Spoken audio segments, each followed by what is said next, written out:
In this video, we're going to explore how we can create a nice menu bar design for our site. So basically what we're going to do here, we have our CSS and here we have our HTML. And what we want to do here is to have a nice menu bar here above, and we want to align the items here accordingly. So how can we do this? Well, there are multiple ways to do it, but one of the best ways, and this is a really powerful way, is using the flex box. So let's explore how we can do this. The first thing what I want to do here is to create a div. Basically, this will be not only a div, but this will be a section. And this section will contain a navigation bar. And in this here, we can put in our items. So for example, now, we want here the navigation, and then we will have here the unordered list. And within the unordered list, we will have a few list items. And let's make this 3 in total. And once we have this, we can now start to play around with this. So what we're going to do here is the following. We have this here, let's save this. And we can just put in here maybe some items. You say a home, and I can say here about, contact, and login, for example. So if we save this here and refresh, you can see we have them now here. However, they are now right now on a vertical order, but we want to have them horizontally, and we want them in the center here, or at least here beside each other nicely. So how can we do this? Well, we can do it with a unlist style, but we can also do it with the flex box. So let's explore the flex box here. So here what we can say is, first of all, we have the section. So we're going to pinpoint first the section here for a design color. So we say section here, and then we're going to give it a background color. And I'm going to use here the set or the default colors that we already set. So we say here background. And then we say here the variable, because this is a var function, or the variable function, and then dash dash color. Number 2 or number 1 is fine. So once we save this, we do some paddings here.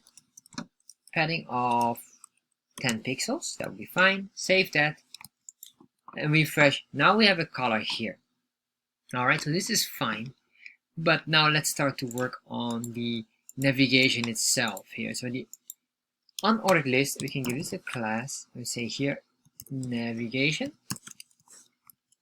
and from here on we can start to play around. So we say here UL for unordered list, navigation class, and here what we can say is display flex. And once we do that, what will happen is it will slightly change.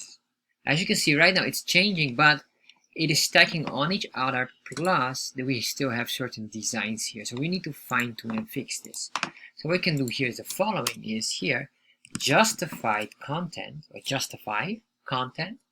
This will put them in the proper order and give them a decent amount of space. So we say here center.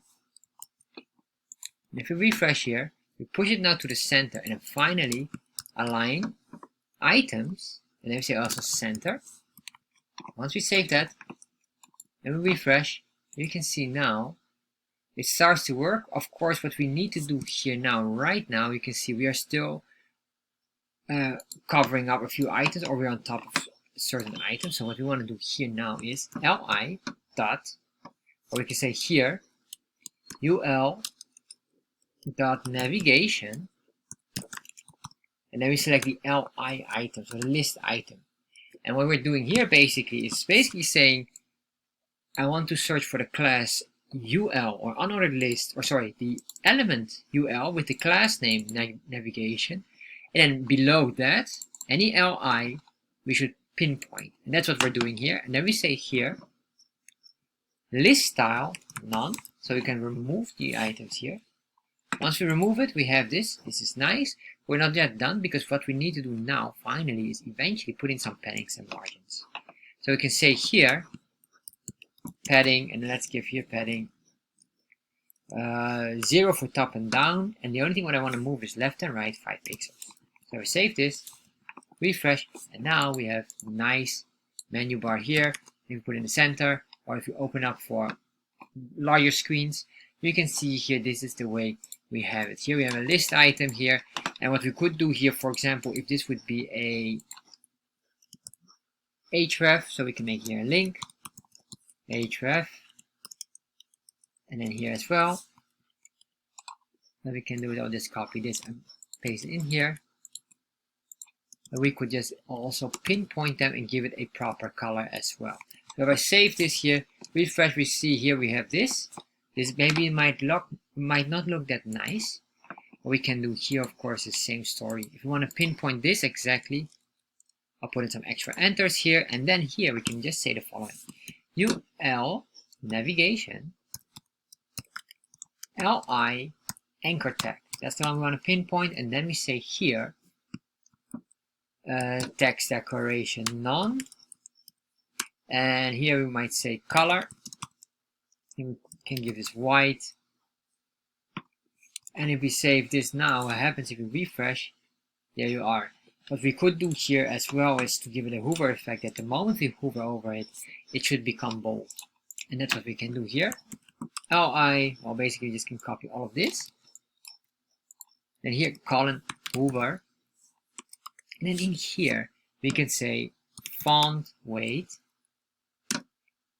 bold. Save this, refresh, and then if you hover over it now, you can see now we have a nice bold effect on the moment we have a hover. And this is the way how we can play around with it. But maybe you say, well, this is all fun, but what happens if I want to push it to the side here? What you see quite common, like on a WordPress site, or in most sites, they have like on the side a border, basically a side menu. So how do we do this? Well, exactly the same here. What we can say here is basically item aligns, and then here align.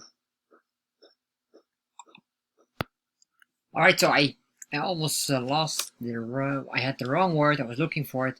It is flex direction, and then here you can say column. So you can control here. Now what happens? It becomes a column style, as you can see here.